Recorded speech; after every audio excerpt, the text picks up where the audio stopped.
great name.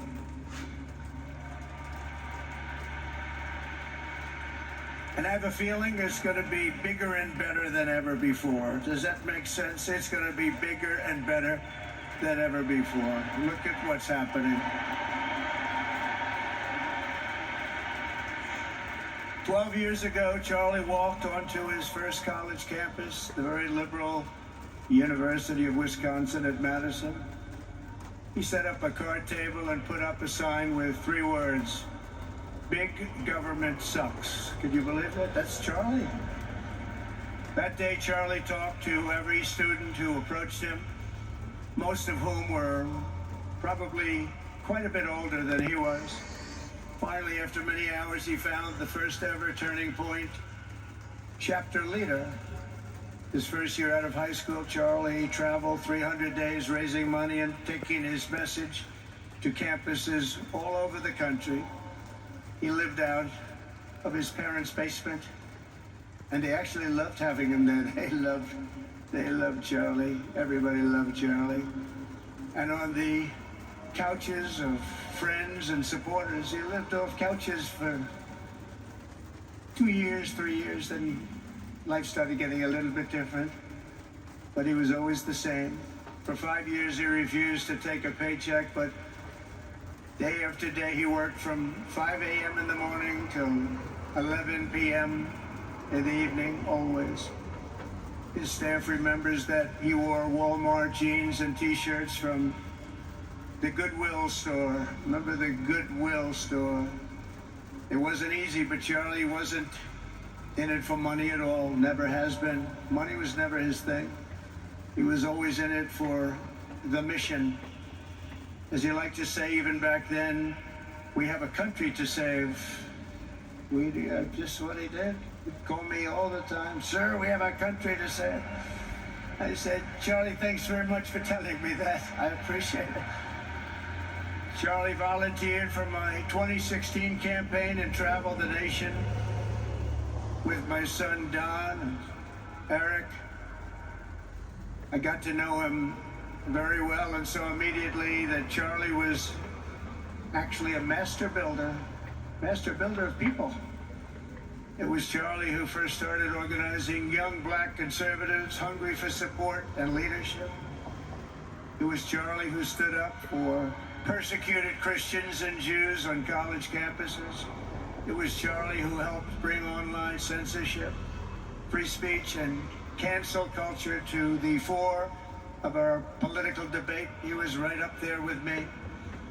It was Charlie who helped unite MAGA, and you know what MAHA is? That's right, Make America Healthy Again. And tomorrow we're going to have one of the biggest announcements, really medically, I think, in the history of our country. We're going to be doing it with Bobby and Oz and all of the professionals. I think you're going to find it to be amazing. I think we found an answer to autism. How about that? Autism. Tomorrow, we're going to be talking in the Oval Office in the White House about autism, how it happens, so we won't let it happen anymore, and how to get at least somewhat better when you have it, so that parents can help their child, their beautiful child. That's a big one. I've been bugging everybody over there, get the answer to that. You know, 20 years ago, 1 in 10,000 were born with autism. 20 years ago. The most recent survey says 1 in 12. How bad is that?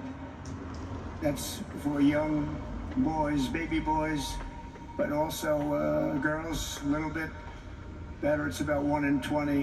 What we can't, is obviously there was something really wrong, and we think we know what that is.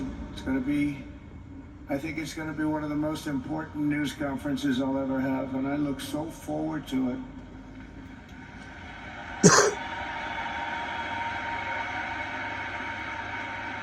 And you know who else looked forward to it? Because he knew. I'd tell him a little bit about what was going on. Was Charlie. He would have been front row center, believe me. We'll be missing him tomorrow. It was such a big deal for him, too.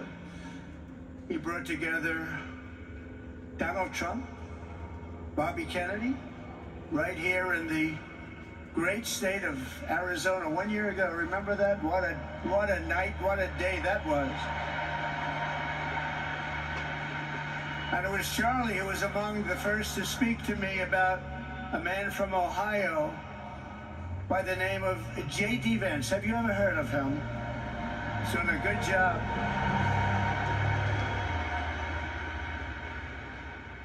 But Charlie would often call me, sometimes the night before a big event, the other side of the country. And he'd ask me and say, do you think you could come and speak at the event? The following day, right? I'd say, Charlie, I'm the president of the United States. You want me to travel 4 hours by plane? And you know, sometimes I did it. He was a very good guy. He was a very convincing guy. He didn't stop, but he would ask for things like that. Sir, could you be tomorrow in California? I said, Charlie, give me a break, please. He just wouldn't stop, and he succeeded. But I almost always went because you never wanted to let Charlie down. He worked so hard, you just didn't want to let him down. I felt guilty. He'd make me feel very guilty. As president, many people asked me for things, but Charlie was one of the few who always gave more than he took. He was a giver, much more than a taker.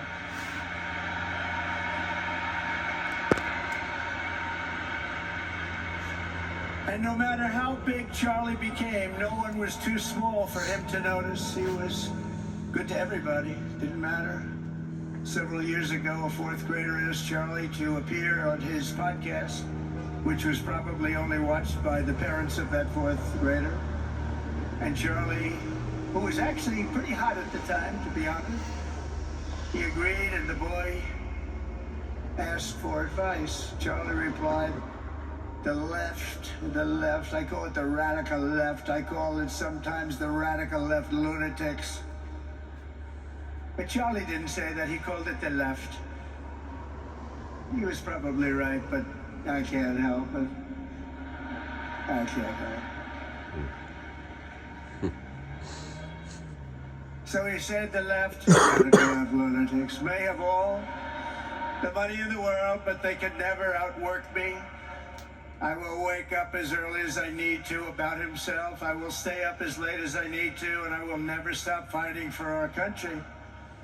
And he did this until his dying breath. That's what he was doing. That's what he was doing. Think of it. Wow. What a horrible moment. I was in the Oval Office when I heard they came in, and it was like a surreal experience, a terrible. I had some very big people in the Oval Office, and I was in the midst of a very important conversation for our country. Big people, the biggest. And I said, you have to leave now. When they told me that, they told me in front of a group of very powerful people. I said, you have to leave now, right now, please. Right now. You have to leave, go. By his own determination and skill, Charlie Kirk built Turning Point from his humble beginnings, the beginnings that nobody believed could ever end up something like this, into a great movement and a juggernaut of American politics. And you know, we have a massive stadium loaded up with people, but he got tremendous crowds before he had this kind of horrible news and before we had to hear what happened so terribly. He delivered more than 250 speeches a year at over 200 colleges and universities, and that was at a time when it was not really vogue to go to colleges and universities if you were a conservative. It really took great courage. And we used to talk, and I said, you know, I think they're much more conservative than we know, and he agreed, but it just wasn't something that was happening because the radical left would do very bad things, very dangerous things. But Charlie set up chapters on 2,200 campuses and spoke at more than 1,000 churches. He launched a podcast and radio show that grew to an audience of 1 million Americans a day, one of the bigger shows on radio. And Charlie didn't just bring young people into the movement. All of a sudden it started to grow by leaps and bounds. By 2024, we won more young people than any Republican candidate in the history of our country, including for the first time a majority of males under 30. Can you believe it? Remember when Republican presidential candidates would get 4%? No, we did unbelievably with young people. And he was a big, big factor. Unbelievable. But he made me work for it. Sir, you have to make a speech here, you have to make a speech there. But we did it, and we won, and our country is doing unbelievably well now. We had a country that was dead 1 year ago, and now we have the hottest country anywhere in the world. And Charlie helped us make it that. One of the great people. But through it all, the core of Charlie's message and his basic method never changed. It never really changed. He stayed the same person also. At every campus event, Charlie asked the people who disagreed with him to come forward, and instead of silencing them, he handed them a microphone and let them speak. And he convinced so many of them. It was a pretty amazing thing to watch, actually. Shortly before Charlie arrived on campus, the day he was assassinated, a staff member texted him that there were many critics and students who were opposed to his views, and rather strenuously in the crowd. And that actually made him feel good, because he wanted to convince them. He understood. He really did. He understood what was right, and he was right about that. A lot of it was based on common sense, by the way. Charlie wrote back to the staff member saying, I'm not here to fight them. I want to know them and love them, and I want to reach them and try and lead them into a great way of life in our country.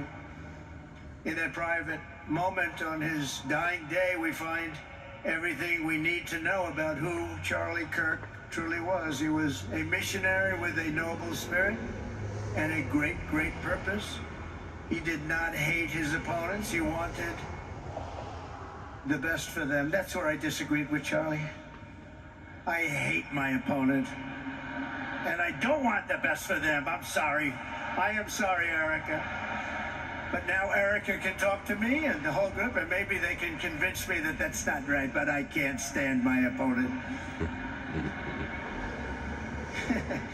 Charlie's angry. Look at that. He's angry at me now. He wasn't interested in demonizing anyone. He was interested in persuading everyone to the ideas and principles he believed were good, right, and true. Before each appearance, he prayed these words: God, use me for your will. Always said the same thing: use me for your will.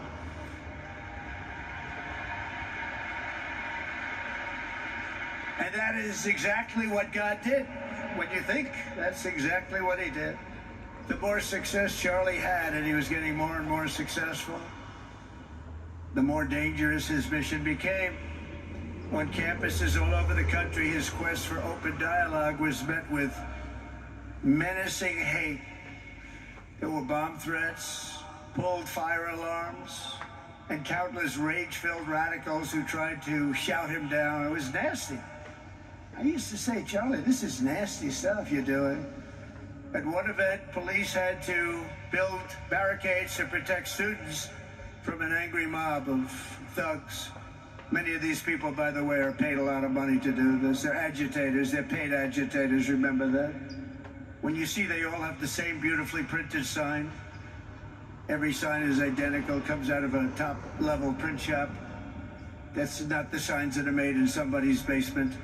Those are paid for by very big people, and hopefully we're going to be finding out through the DOJ who those people are.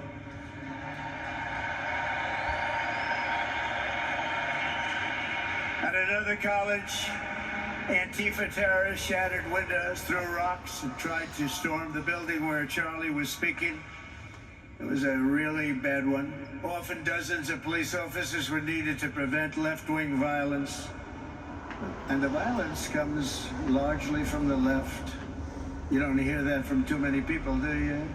And virtually every day for years, before he was murdered, Charlie received these horrible death threats. People don't know. I used to talk to him about it. He said, I got some threats. He always felt that when they actually made the threat, they were not the ones to worry about. The ones to worry about were the ones that don't make the threats. I think you know what I mean.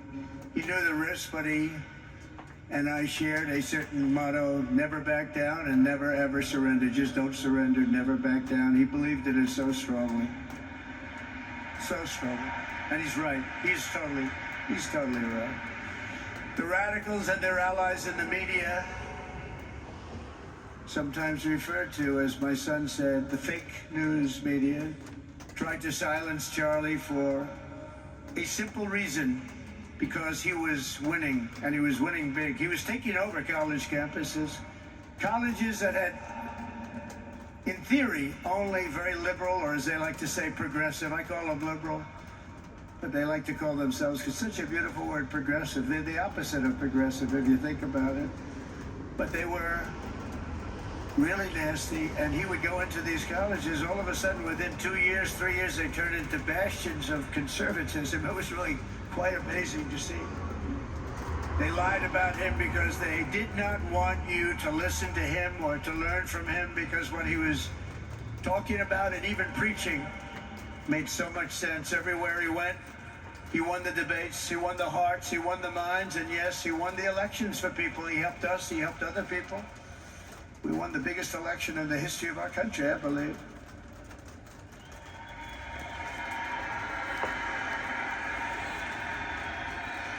Charlie Kirk was without a doubt among the most influential figures in the most important election in the history of our country. The election of, that beautiful day, November 5th, 2024. Do you remember that day? It was 9 months ago. What a day that was. I mean, we had a pretty good day in the first one. And I must tell you, on the second one, we had a phenomenal day. But a lot of bad things happened. And now that's not even questioned. They cheated like dogs. But we got them back, didn't we, huh? Got them back. En Cox, siempre estamos un paso